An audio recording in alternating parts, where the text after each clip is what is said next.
The USPSA Area 5 match in 2021 was the first regional level match that I got to shoot. There was 281 competitors and 2 days of shooting. In the end, I finished 150th overall and 23 out of 50 in limited. I placed dead middle, but I got my first taste of what it was like to shoot at a high-stakes match. I was really blown away by the level of competition and shooting that I saw, and completely humbled, but I was motivated for more. Welcome to the channel, guys, and today we're going to be talking about getting ready for your first major match. If you're new to shooting, or you're looking to shoot your first big match, but you're unsure of how to prepare for them, I hope you find this video helpful. Even if you're somebody that you have a lot of maybe local match experience, you don't maybe see yourself as a competitive shooter, I still think you owe it to yourself to shoot a state or regional match at least once, just because of how informative it can be to yourself and put your own shooting into perspective. It definitely did that for me, totally changed the way I go about shooting.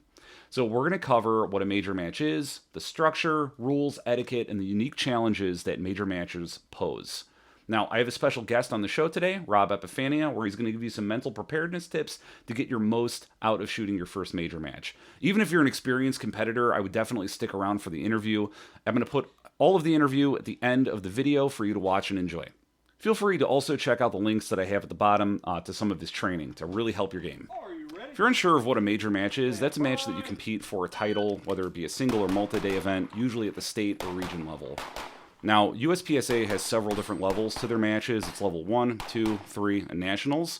Level 1, that's the local matches that we all compete in the most. 2 and 3, those are state and region level matches. Nationals, it's pretty self-explanatory. That's the national level match. Let's talk a little bit about the rules and etiquette of a major match. They are taken very seriously. If your local match is loose on the rules, they're really not doing you any favor. In fact, they're doing you an active disservice to prepare you to compete at a higher level. Rules covering 180, every single thing is observed very strictly. These are the official matches of the sport, so all the rules are going to be in play. Because this is a higher level of play, you can expect to have your equipment and ammunition checked at a dedicated station. This is typically called the chrono stage. All of your equipment is going to be checked for compliance in the division that you're competing, and your ammunition is going to be chronographed to make sure that it's up to your division specs. There is such a thing as major match etiquette, and it's really important that you follow it. Make sure that you respect other shooters, especially the people that are volunteering their time to run each stage. Every stage is going to be there's going to be a dedicated set of ROs that are going to make sure that you're scored properly and all the rules are in observance. So once you get done completing and shooting a stage, always make sure to thank them. Also, make sure to maintain a nice positive attitude. The great thing about this sport is that people of all abilities can compete at the highest levels that shooting has to offer. Nobody cares if you're a novice shooter, but if you're somebody that is constantly complaining throughout the day about your poor performance or how things aren't going your way, then ironically, you're actually going to draw attention to how poor you are performing, and you're going to look like a clown. So definitely do not be that person. Just make sure to have a nice good time. Another really important thing of match etiquette to follow is making sure that the stage is clear after the group walkthrough is completed. Only the person who is the shooter to be should be doing their walkthrough, pantomiming, whatever their stage plan is. So make sure you keep everything clear and help reset the stage whenever you're not doing something. So make sure that you're pasting, resetting any props that need to be reset. What's awesome about major matches is the challenges that they offer. They offer a ton of them, and one of the challenges is the endurance aspect of it. And this is determined by the structure of the match. It's either a single-day match or a multi-day match. With a single-day match, it's typically around 10 stages. It's just as it sounds, it's all shot in one day. The multi-day matches, these are going to have well over 10 stages, and each day you're going to shoot a portion of the total stages. Both matches are going to challenge your endurance. The multi-day ones do that more so.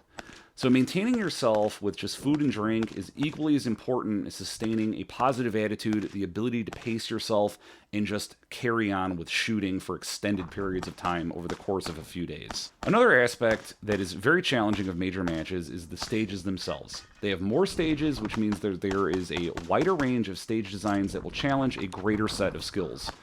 There are many unique stages that are going to be used. I've shot a variety of very cool and very unique stages that I've never shot anywhere else outside of major matches. For example, at Area 5 in 2024, I did a visual start stage that had a fixed time to 8 seconds. As soon as the targets presented themselves, the clock started and the shooting was on. got to shoot off of a motorcycle. I've also shot moving targets, stomp pads, all things that a local match may or may not have, just depending on how big and what type of equipment it has, and really how dedicated the match directors are for your local. So in major matches, all of this stuff is into play, typically, which is really cool. The multiplicity of stage design is also a benefit at majors because not only does it make the match more fun and give you a unique challenge, it also makes the ranking of the challenge more accurate because there are a greater variety of skills that are given an opportunity to shine. Majors also draw some of the best competition around. In 2024 at Area 5, I competed amongst 338 competitors. Nationals will typically draw over 400 people. It is a huge field of athletes, which means you'll have a better idea of how your skill compares to others. These matches will bring out the best competition and therefore make your placement even more meaningful. For example, in 2024 at Area 5, I managed to crack the top 20 overall, and with competitors like these at the top, it was a huge motivating factor for me knowing that I have the potential to hang with some of the best in our sport. But no matter where you place, you're going to have some excellent data points for yourself, whether it be individual stages, how you did compared to other people in your division and in your class, which is why it's super important to record yourself, because then you're going to get an even clearer picture of the reality of where your skills are. So that way, you can set yourself a smarter goal. The biggest benefit that I've had from competing at majors was that it gave me a new perspective on competition. It really was liberating because you realize that at local matches, there's nothing at stake. And that kept things way more fun and way more interesting for me. It allowed me to really push myself, experiment with new techniques, and just not worry about where I place, because I know that the place that you should really sweat and care and put all your effort to is at major matches. So competing at the higher level really helps you set your ego aside. At least it did for me. This is also why I think local matches can be a really bad measure of skill, because the experienced or skilled competitors that have a lot of competition experience, they're going to be really treating local matches like they should be, which is practice. I hope that you find the time and motivation to shoot a major for yourself.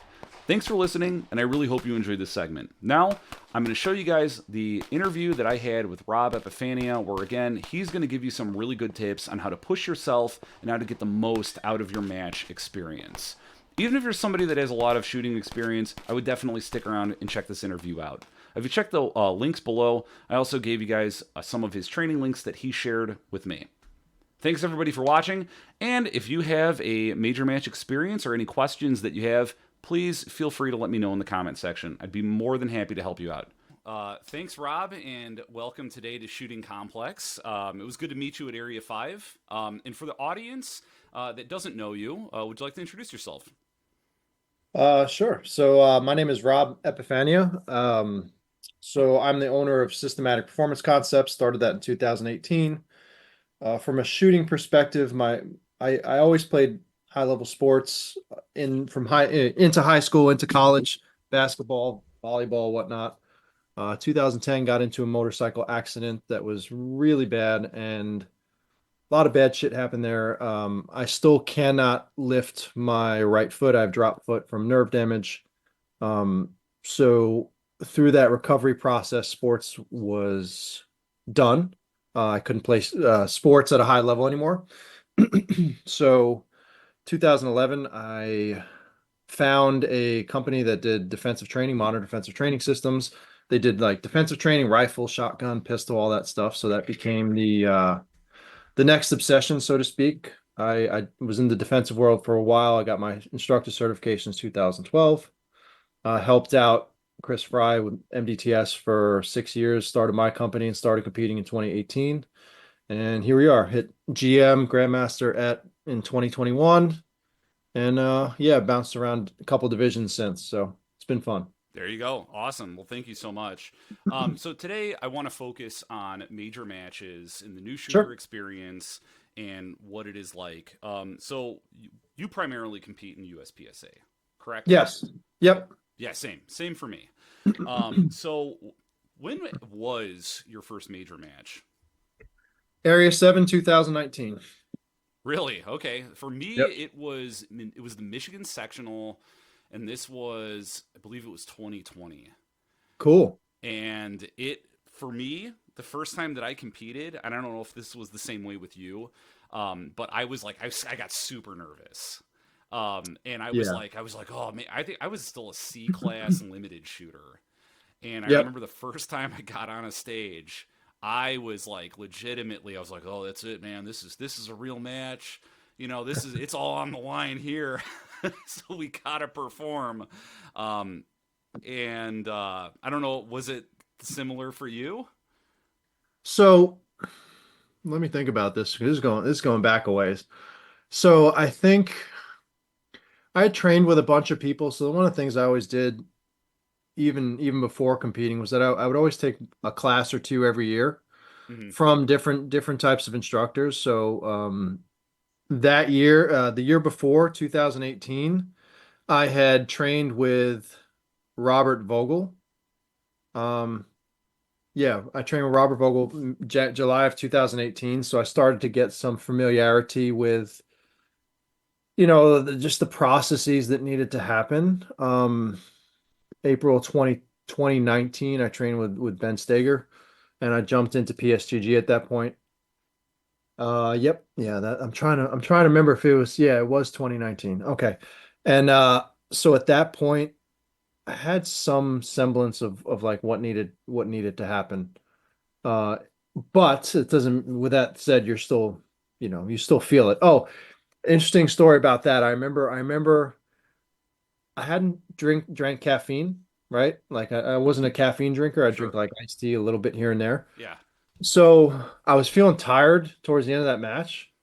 And my buddy's like, here, have, an energy drink. And I'm like, okay, I know it has caffeine in it. And I'm like, all right, I'm just gonna sip. I'm gonna sip it. Well, that shit lit me up, and I was like jittery as all heck. Like, I think it was the fourth or fifth stage of the match. But I remember, you feel everybody, no matter who you are, you're gonna feel that pressure. Like Yeah. it's the nature of competition that allow pressure honestly is a privilege. Like gives us the opportunity to try to see where we stand and be able to see what the work we've been doing is what the results are getting from that.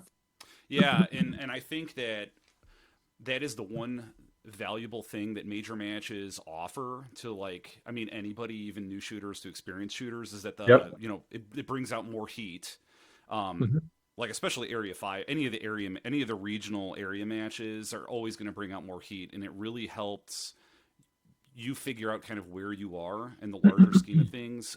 Because you can be somebody that's like a local hero and think you're just the Yep. shit and get absolutely clowned on. I That is how I felt the first year that I had competed at Area Five in Bluegrass Sportsman's Club, Mhm. and seeing all of those guys come out, and it really humbled me, and I was like, man, I really got a lot of work to do. Oh yeah, it definitely gives you a good litmus test of where you are, and Hmm. if you're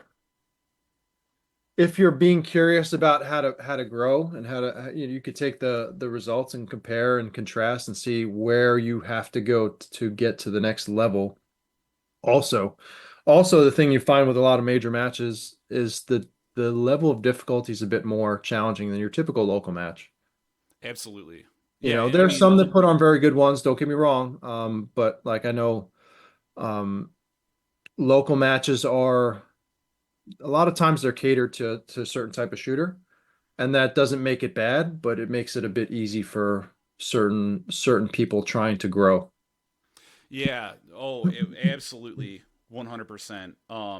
Thankfully, I'm in the Chicagoland area, and we have a lot of really good match directors that put on a Mhm. wide variety of stuff. Yep. But yeah, it really is a litmus test to just see where you're at. And it's also really nice because I think it's USPSA and the shooting sports in general. We're one of the few sports in which we get to compete with the best guys Yep. alongside them at a match.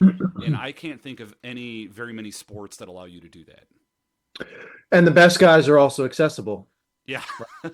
Like you can talk to them, you can reach out to them on Instagram, you can take classes with them. Like you have the opportunity to really learn from and even be friends with, the best in the sport, which is a unique opportunity for people who are in this particular realm. Absolutely. The shooting community is very small. And I'm nobody really in the greater scheme of things of shooting, but I was able to approach you and be like, hey, do you want to come on the show? And so it is really nice. People are very accessible. And the one thing I think, let's see, what's the next question I got for you? What advice what advice would you give for a new shooter for their first major match?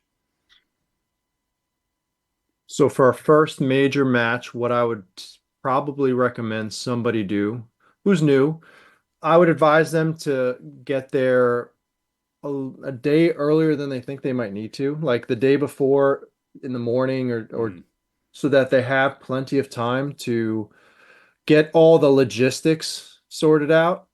I think, and I think for a new shooter in particular, they're going to want to look at the stages a little more in depth.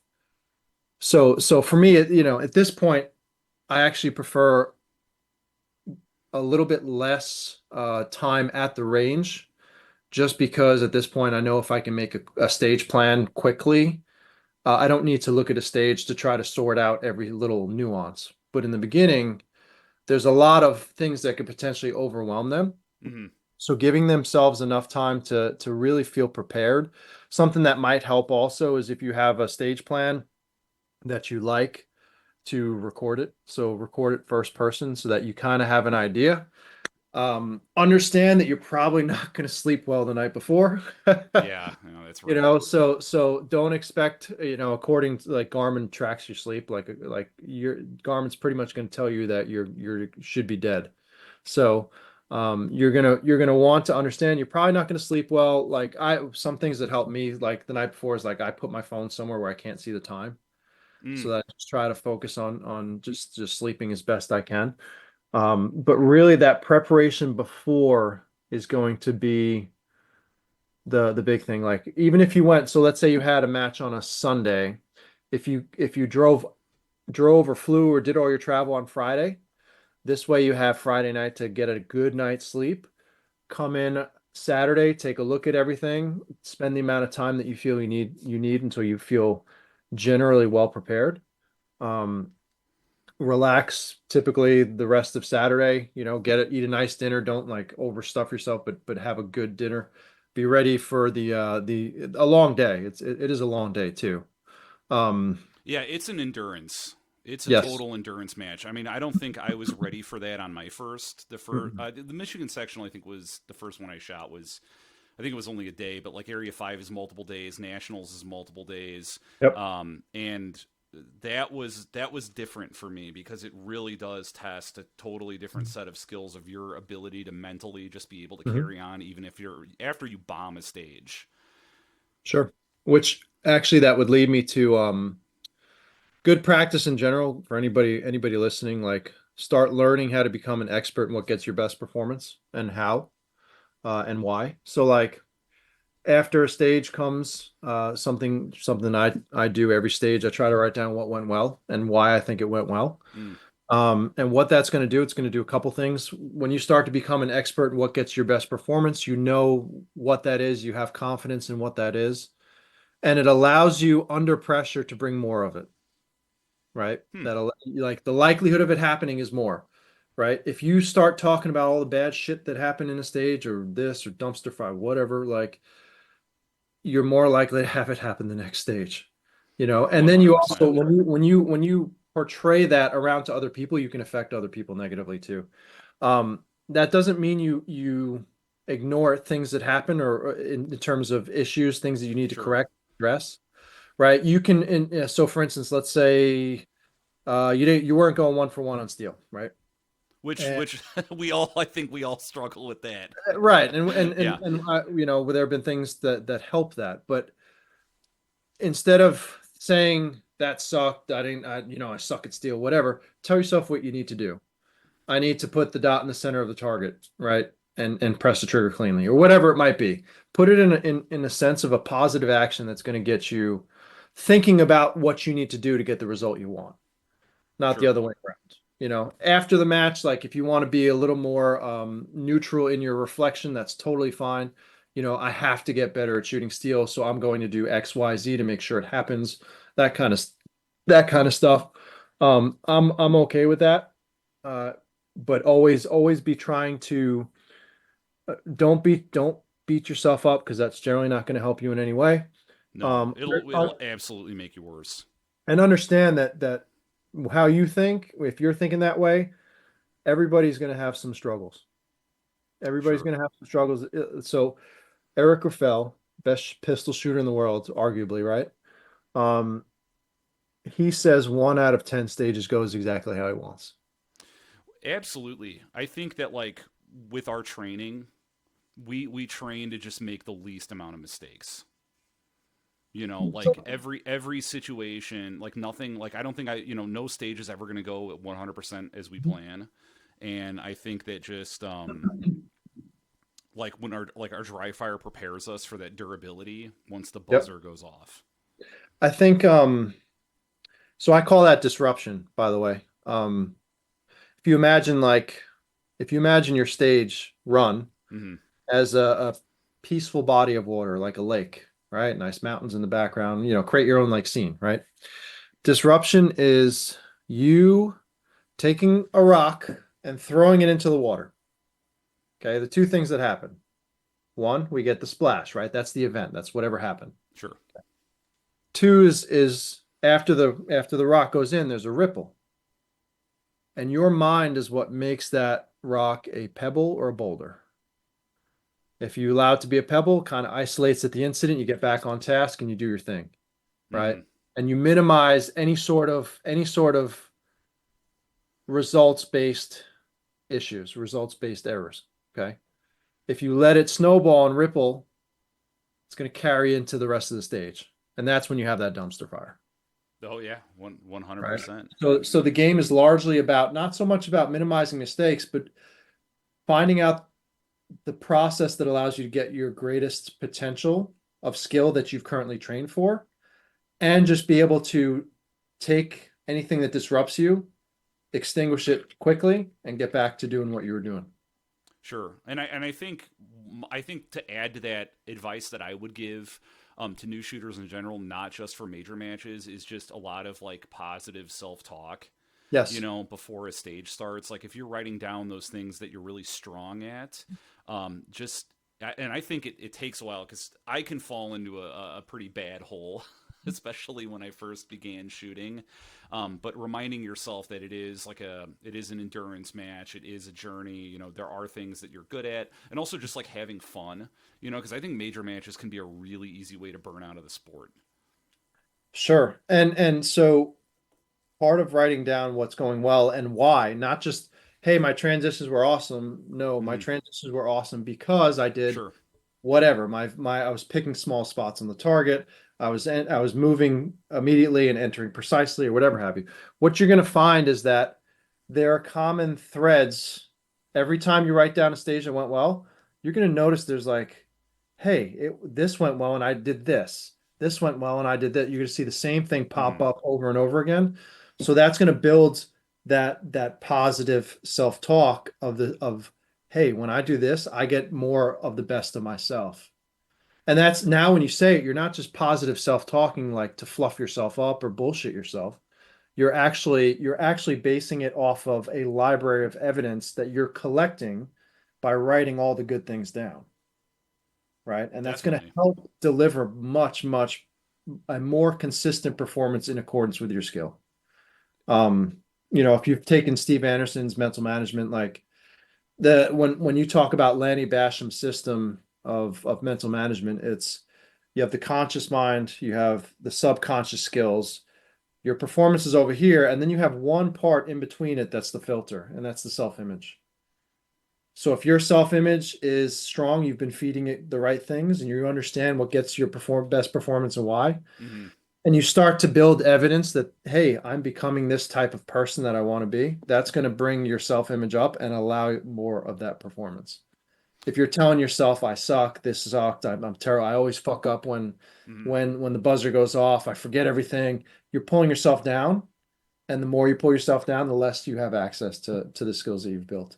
That's why you'll see that like some people have great performances in training, and they won't have the best performances when it matters.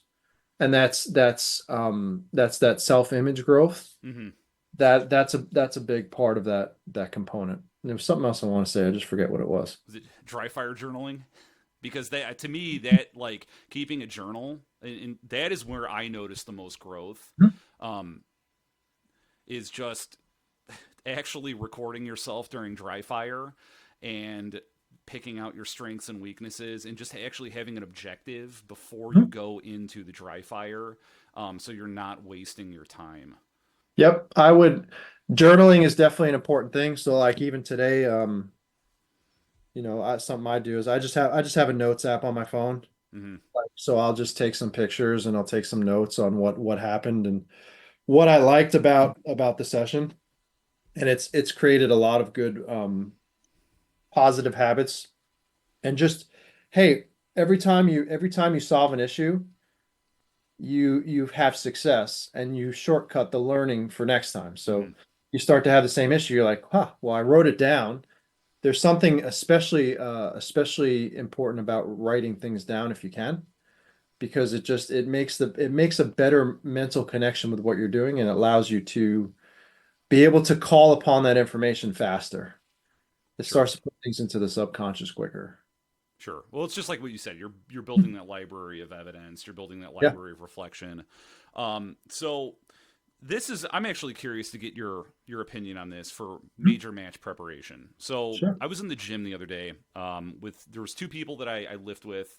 They're competitive power lifters, Okay. and one guy was asking about training before a powerlifting meet. And the other guy responded to him. He said, "Well, you're not going to get a lot stronger in 1 week, but you sure can get a hell of a lot weaker." And I kind of thought about that for a little bit, especially about like doing really intense dry fire for like a week or so, or maybe even like dry fire in the hotel or the Airbnb right Mhm. before a major match. I used to do it a lot, but lately I've backed off it. So I've done the same this year. So my whole training this year shifted as a result of too much. So, dude, I was doing 7 days a week, 2 sessions a day, 90 minutes a day, plus whatever live fire, whatever. Dude, I was, by June, like I developed real bad tendonitis in Mm. my arm. I had a real bad glute strain from all the hard shit and movement I was doing. I actually had to like stop training like hard for a while. And I've shifted around more to, I'm actually doing more live fire now than I am dry fire. I might, Interesting. Hmm. yeah, I might do dry fire twice a week at this point. And I'm using largely the ACE system, the VR system, which is Oh, okay. Huh. that's been super useful. Hmm. I Um, have not touched that at all. yeah, dude. So I'm not a dry fire tool proponent. Like typically speaking, Hmm. I'll tell people if it helps you train when you would not normally train, awesome, great, all for it, right? But typically speaking, very few things are going to replace you using your gun with your trigger, so on and so forth. Sure. The exception that I found was this tool, because there's a couple of reasons. Um, you have movement of the dot and recoil, Hmm. which gives you a more similar shot calling scheme to what I would typically do in a match. You also have complex stages that I mean, you could do anything within whatever you have room to do, move around and all that stuff. You have movers, which it's hard to train movers um, without actually shooting movers. Like I found Dry Fire King was the most useful, and then this. So this actually gives you feedback on what happened. So you're getting a lot of good feedback, learning how to shoot movers when you wouldn't normally have the chance easily. Um, Yeah. If you don't have a local club that doesn't have a mover, you're right. It is actually really hard to practice. That the only mover that I ever shoot regularly is a local PCSL 2 gun match. And Sure. they'll usually always have one. But yeah, I mean, for me, I've really dialed back the dry fire before a major match, just Yep. because it becomes really easy to get mentally in your head. Like, I know you're Mr. Reload, and so like my reloads are seriously okay. And part of that is because I shoot open division, and it's not really a huge part of open division. Right. And it's really easy for me to get in my head about reloads. Like Mhm. I can hit a sub-second reload, no problem. Mhm. But like if I'm getting ready in a hotel room and I start missing a couple of reloads, I can sink on that really quick. So I have definitely stopped being super intense about it. It also preserves your energy, Sure, yeah. your mental and physical energy. So what I'm gonna experiment with this year, in the off season. Typically, I've just gone hard all the time, but this year started teaching something to me in that direction. And what I think I'm gonna do is I'm gonna work harder on the off season, and then when the season starts, I'm gonna back off volume of training quite a bit to preserve the mental and physical energy Mm, and allow those hard training gains that I've made, be able to consolidate into my ability to do them, mm. right? So having So an off season. yeah, like hard in the off season, and then on season, I'm working to maintain the skills that I have and slightly increase them. I'm not trying to make tremendous gains, because what I found is like when I was doing what you're talking about, where I'm dry firing all the time, and then I'm dry firing the day before the match 3 times, and the day of the match, and I find I'm exhausted. Oh yeah, no, you And what does totally that spend do? up all. Yeah, no, it doesn't. It ends up you get in your head in a Mhm. sport that's largely mental. You don't. This isn't like competing in tactical games where it's Mhm. CrossFit with guns. And Yeah, you need to preserve. You need to be in really good physical shape to do well. I mean, this is I would really. still bet they taper though. In some Oh way, I would yeah, bet. one I hundred would bet percent. for an important, just like a marathon, right? Like a Mm-hmm. marathon. My wife does marathons. She's done two, and she's trained hard. Like she trained hard for them. But the 2 to 3 weeks before, there's like almost no training. Like it's so minimal because it allows all that recovery to happen, and now Mm. you have that great performance for yourself in the marathon itself. And it's funny because in those 2 to 3 weeks, everything starts hurting. Well, Everything you could think of starts happening, because it's like everybody talks about it when they taper, like, why is this hurting? Why is that hurting? So like shooting could be a very similar, it's like any other athletic sport. You don't During the season, you want to maintain the skills, and you want to maximize your mental and physical ability to perform in the moment. sure. And that's what the training cycle should be centered around. Sure.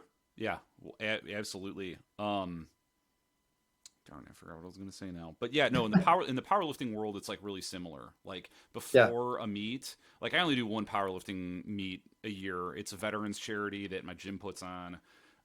It's a deadlift only event, and I will not deadlift or squat or anything for like a week and a half prior, because Yeah. you're just going to make yourself weaker Yeah. physically, mentally. You'll be exhausted for sure. Yeah. Well, and deadlifting in particular, deadlifting, squatting, like that's hard on the body in It terms of, is. training cycles and recovery. Like, especially if you're a heavy deadlifter, like it requires some recovery to achieve maximum performance next time. Now, do you actually compete in any other federations other than USPSA? Currently, no. Okay. I like USPSA. To me, is the most in is has been the Hmm. main focus, and it probably will continue to be, for as long as I'm in the game. I try to keep it fresh. My last major was the Indiana sectional Mhm. for USPSA, and then in off season I just do PCSL 2 gun just because it's fun. Yeah. It's If in the same thing, right? For when it comes down to it too, yeah, having fun is what continues to keep you interested also. sure.